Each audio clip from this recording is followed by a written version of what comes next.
Pastor Rissy, o amado líder chinês, 1836-1896. Acontecera o impossível e toda a população se condoía de tal tragédia. O Sr. Rissy, cidadão respeitado por todos, tornara-se crente. Fazia 2 anos que um pregador da nova religião pregava na província de Shanxi. Enquanto se esperava que enredasse alguns dos mais ignorantes, ninguém imaginava que o Sr. Rissy, homem culto, de grande influência entre o povo e destacado adepto de Confúcio, seria o primeiro a ficar enfeitiçado pelos diabos estrangeiros. Não havia entre o povo quem odiasse tantos estrangeiros como o Sr. Rissy. Mas, de repente, eis que ele estava ligado em espírito ao missionário. Abandonara todos os ídolos. Dizia-se que os queimara. Deixara de adorar as tábuas ancestrais. Não havia mais o cheiro de incenso na sua casa. E o que era ainda mais estranho, o Sr. Rissy desistira de fumar ópio. Os velhos recordavam que Shanxi fora uma das províncias mais prósperas da China e contavam como fora introduzido o fumo estrangeiro, isto é, o ópio. O vício se tornara tão generalizado que todo o povo estava reduzido à maior pobreza. Nem mesmo os mais velhos se recordavam de alguém habituado a fumar ópio que, no decorrer dos anos, tivesse conseguido libertar-se do vício. Contudo, o erudito Rissy abandonara por completo seu aparelho de fumar e parecia não sentir a ânsia que sentem os que são privados da droga entorpecente. O tempo que outrora passara preparando e fumando o ópio, ele agora o empregava nas práticas, para eles estranhas, da nova religião. Dia e noite, o recém-convertido se aplicava ao estudo dos livros dos estrangeiros. Às vezes, cantava de uma maneira singular, e outras vezes de joelhos, e com os olhos fechados falava ao Deus dos estrangeiros, o Deus que ninguém via e que não tinha santuário para localizar-se. Dia após dia, a Sra. Rissy notava a grande transformação na vida do marido e começou a abandonar o intenso ódio que sentiu quando ele se converteu. Quando acordava à noite, via-o absorto, lendo o precioso livro dos livros, ou ajoelhado, suplicando ao Deus invisível que sentia estar presente. A persistência do homem em reunir todos os membros da família diariamente para os cultos estranhos foi tal que ganhou também sua esposa para Cristo. Para o crente Rissy, Satanás era o temível adversário que realmente é, sempre incansável e constantemente espreitando para derrubar e destruir os crentes. Contudo, para ele o poder de Cristo era igualmente real, e Rissy saía mais que vencedor em todas as dificuldades. Considerava a oração indispensável e, não muito depois de se converter, chegou a reconhecer o valor de jejuar para melhor orar. Foi então que aconteceu a coisa menos esperada. A própria natureza da Sra. Rissy parecia mudada. Ao converter-se, tornara-se profundamente alegre e recebia as lições das Escrituras avidamente. O marido esperava que breve ela se tornasse uma verdadeira companheira na obra de ganhar almas, mas, repentinamente, parecia pairar sobre ela uma nuvem do mal. Apesar de todos os esforços, sentia-se levada contra a própria vontade a praticar tudo quanto o diabo sugerisse. Caía, especialmente na hora do culto doméstico, com ataques violentos de cólera. O povo então dizia: o Rissy e sua esposa estão ceifando o que semearam. É, como afirmamos desde o começo, uma doutrina do diabo. E agora, a Sra. Rissy está possuída de demônios. Durante algum tempo, o inimigo das almas parecia invencível. A Sra. Rissy, apesar de todas as orações dos crentes, continuava a definhar, ficando quase sem forças. Nesta altura, Rissy, confiando no poder de Deus, chamou todos os membros da família para jejuarem e dedicarem-se à oração. Depois de orarem 3 dias e 3 noites seguidas em jejum, Rissy, sentindo-se fraco no físico, mas forte no espírito, pôs as mãos sobre a cabeça da esposa e ordenou, em nome de Jesus, que os espíritos imundos saíssem para nunca mais a atormentarem. A cura da senhora Risse foi tão notável e completa que houve grande repercussão em toda a cidade. O povo reconhecera o poder dos demônios sobre o corpo e ali, diante dos olhos, estava agora a prova de um poder maior do que o do diabo.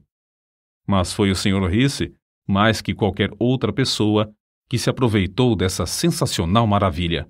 Esforçou-se desde então de uma maneira nova a proclamar o Evangelho e dedicou-se, com crescente fé em Cristo, a orar sob todas as circunstâncias. Assim, de uma maneira simples e natural, Risse confiava que o Senhor faria o que prometera em Marcos, capítulo 16, versículos 17 e 18. Estes sinais acompanharão aos que crerem. Em meu nome expulsarão demônios, falarão novas línguas, pegarão em serpentes, e se beberem alguma coisa mortífera, não lhes fará dano algum, e porão as mãos sobre os enfermos, e estes serão curados. Em resposta à oração desse humilde crente, o Senhor cooperava com ele e confirmava a palavra com sinais, como em Samaria, Lida e outros lugares aos tempos dos apóstolos. E, tal qual os tempos antigos, homens e mulheres, ao verem o poder de Deus, convertiam-se ao Senhor. Nunca antes houve alguém para contrariar a Satanás em toda a província de Shanxi. Portanto, não é de admirar que ele estivesse enfurecido. Isso também foi como nos tempos antigos. A perseguição, entretanto, se tornou mais e mais severa, até que, por fim, o povo planejou, ao tempo de uma grande festa pagã, passar cordas por cima dos caibros nos templos idólatras e pendurar todos os crentes pelas mãos até que se retratassem e negassem a fé na religião dos estrangeiros. Ora, Risse era tão prático como espiritual e levou o caso ao conhecimento das autoridades. Era novato na fé e não conhecia bem trechos das Escrituras como estes: Não resistais ao mal, e minha é a vingança, eu recompensarei, diz o Senhor. Fez tão grande alvoroço perante o mandarim que este, para se ver livre do homem, mandou soldados para defenderem os crentes. A perseguição, por isso, fracassou. O povo, assombrado da religião dos estrangeiros, submeteu-se. E grandes multidões afluíram aos cultos. Contudo, Risse, com o passar do tempo, sentia-se descontente. Os crentes não se desenvolviam como ele esperava. As pequenas igrejas, apesar de todos os seus esforços para alimentá-las, não cresciam. E, com qualquer perturbação, grande número de crentes se desviava da fé. Entre os seus próprios escritos, há um relato que mostra como, nesse tempo, Risse viu seu erro e se deu à oração. Por causa das investidas de Satanás, dormimos, eu e minha esposa, durante o espaço de 3 anos, com a roupa que vestíamos de dia, a fim de melhor poder vigiar e orar. Às vezes, num lugar solitário, passávamos toda a noite orando, e o Espírito Santo descia sobre nós. Sempre cuidávamos de pensar, falar e nos comportar de modo a agradar ao Senhor, mas então reconhecíamos, como nunca, a nossa fraqueza, que de fato não éramos coisa alguma, e nos esforçávamos para saber a vontade de Deus. Não há talvez maior prova de verdadeira conversão do que a influência sobre o próximo. Depois de Risse procurar estar mais perto do Senhor, foi eleito chefe pelo povo do vilarejo onde morava, cargo que recusou de início, porque não podia participar dos ritos no templo pagão. Mas esse fato foi previsto pelo povo, de modo que insistiram para que aceitasse a magistratura com a condição de ficar desobrigado de quaisquer solenidades que diziam respeito aos deuses. É somente ele nos mandar e nós faremos, dizia a multidão. Porém, quando Risse recusou, a não ser que o povo cessasse todas as cerimônias pagãs e fechasse o seu templo, todos voltaram para casa. Grande foi, pois, a surpresa quando, alguns dias depois, o povo voltou e concordou em fechar o templo. O erudito Risse era o único entre eles liberto do ópio e capacitado para chefiar o povo. O fervoroso crente, então, assumiu o cargo como um serviço a ser feito perante o Senhor. Houve boa safra, bom êxito na parte financeira, e prevaleceram a paz e o contentamento. Foi reeleito para o 2º ano e para o 3º, mas quando reeleito para o 4º ano, recusou o cargo, insistindo em dizer que devia entregar todo o seu tempo na obra de evangelização, obra que aumentara grandemente. Quando o povo elogiava pela boa maneira como servia a todos, ele respondia com um sorriso. Agora, os ídolos por certo já morreram de fome, e seria mais econômico se os não ressuscitasseis. Foi uma lição prática e que perdurou por muito tempo. O grande problema que o pastor Risse tinha de enfrentar era o da salvação de um povo dado a fumar ópio. Devia haver um meio de libertar os infelizes escravos do desespero indescritível. Porque o Filho de Deus veio com um alvo definido de procurar e salvar os perdidos. Enquanto o pastor Risse orava sobre esse problema, foi dirigido a converter a sua casa em abrigo e convidou para ajudá-lo um missionário que tinha um remédio para aliviar a ânsia dos viciados quando privados da droga. No início, somente 2 dos interessados tinham a coragem de experimentar o tratamento. Os outros frequentavam o abrigo, dia após dia, para verem o resultado. Por fim, um dos pacientes, agonizante de corpo e mente, acordou os outros à meia-noite. Em resposta às orações, o Senhor, que é o mesmo ontem, hoje e para sempre, o aliviou imediatamente. O gozo do homem que fora liberto era tanto que, um após outro dos mais interessados, solicitaram permissão para começar o tratamento imediatamente.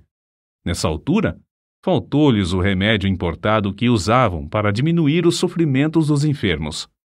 Acerca disso, assim escreveu fervoroso Risse.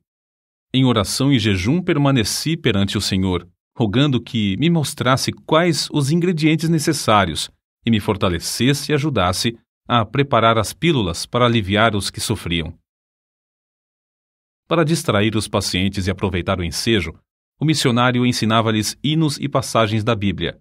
Realizava cultos 2 vezes por dia e fazia os interessados repetir, hora após hora, trechos das Escrituras. Quando lhes faltava outro recurso, recorriam às pílulas preparadas pelo pastor Risse, as quais faziam o mesmo efeito do remédio importado. Contudo, o fiel Risse não confiava nas pílulas, nem as fabricava sem antes jejuar e orar. Costumava, ao fabricar as pílulas, passar o dia inteiro jejuando. Às vezes, de tarde, estando demasiadamente cansado para continuar de pé, saía para passar alguns minutos perante Deus. Senhor, é a tua obra, dá-me a tua força. Era o seu pedido, e sempre voltava renovado, como se tivesse comido e descansado.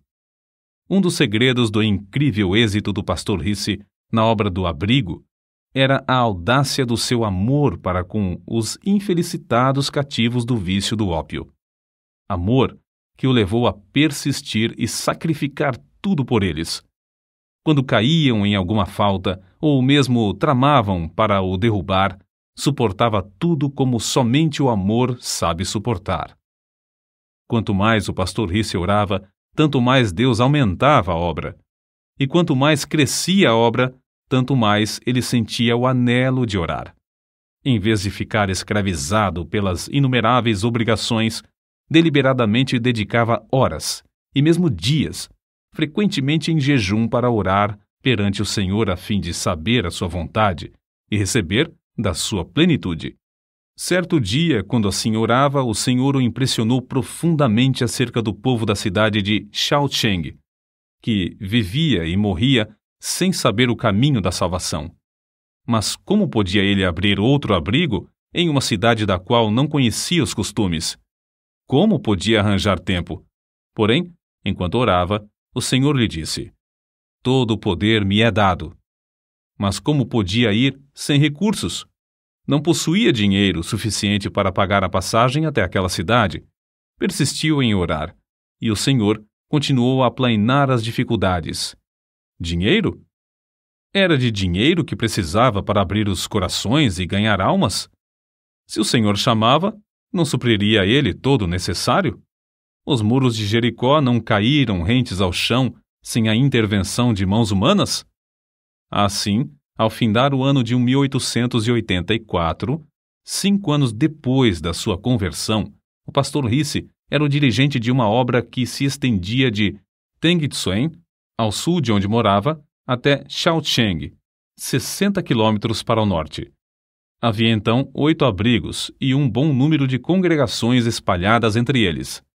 Mas o pastor Risse não podia conter-se.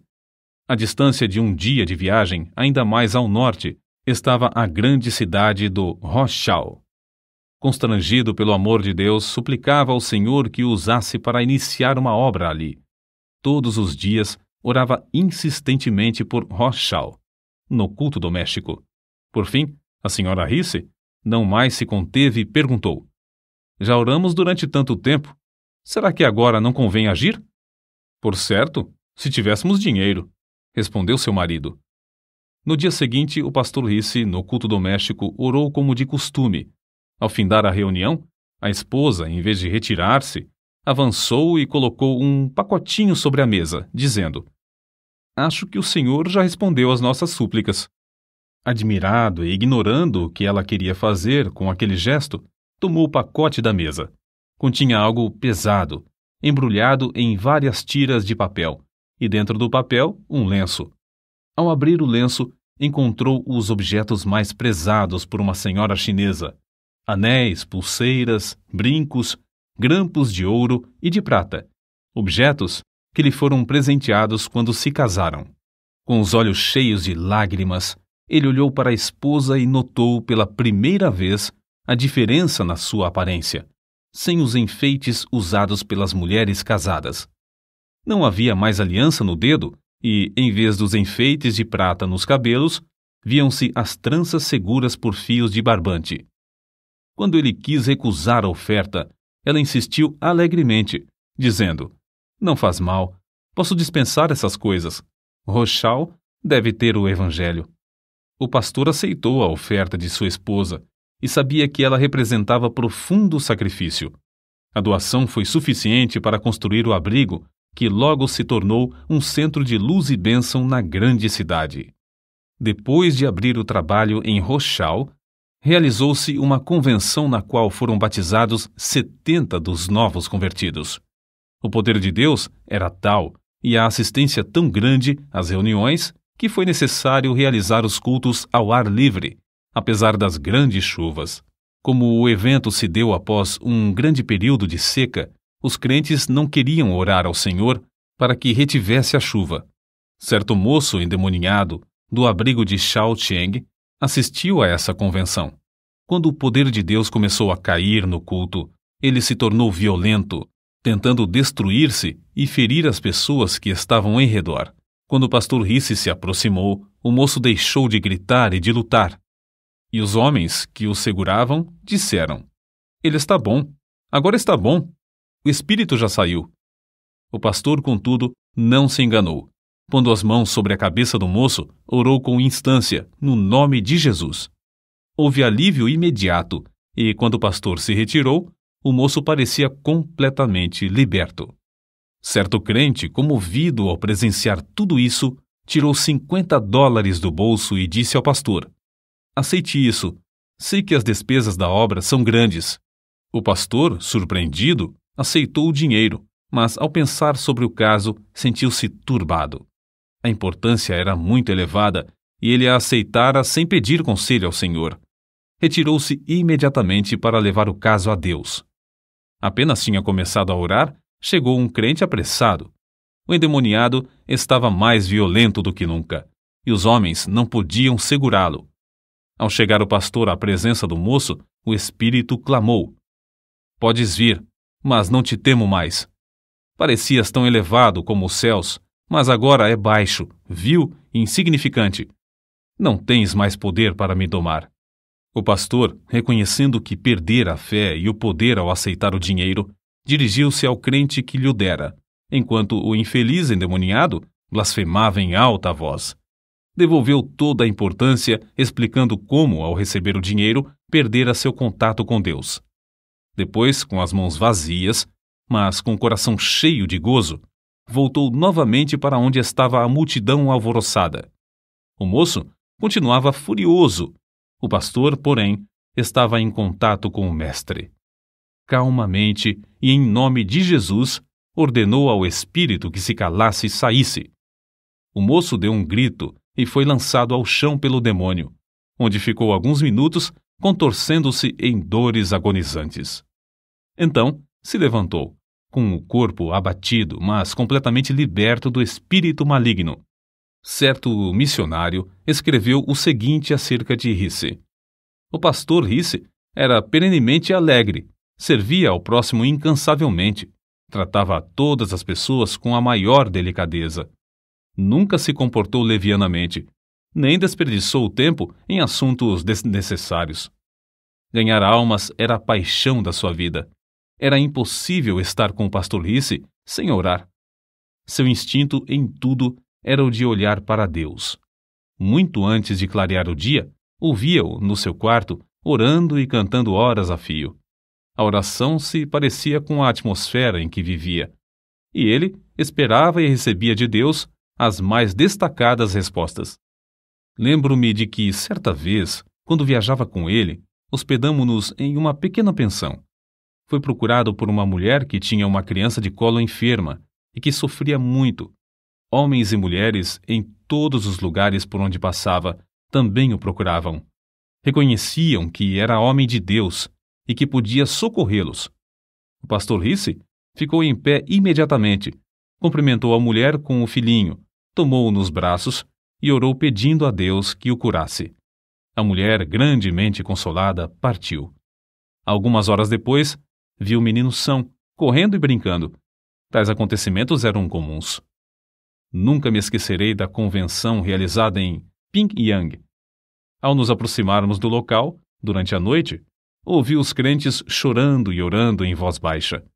Ali estava o querido pastor Risse, juntamente com um grande número de irmãos, todos ajoelhados, clamando ao Senhor e suplicando que salvasse seus parentes e amigos. Acreditavam no poder da oração e se dedicavam à intercessão. Durante todo o inverno, o pastor Risse esteve sob o poder do Espírito e transmitia esse poder ao próximo. Quando encontravam um auxiliar passando por alguma prova, jejuava, orava e impunha-lhe as mãos. O resultado era que, geralmente, os auxiliares recebiam o mesmo poder. Nesse tempo, também havia grande falta de sujeição à palavra de Deus.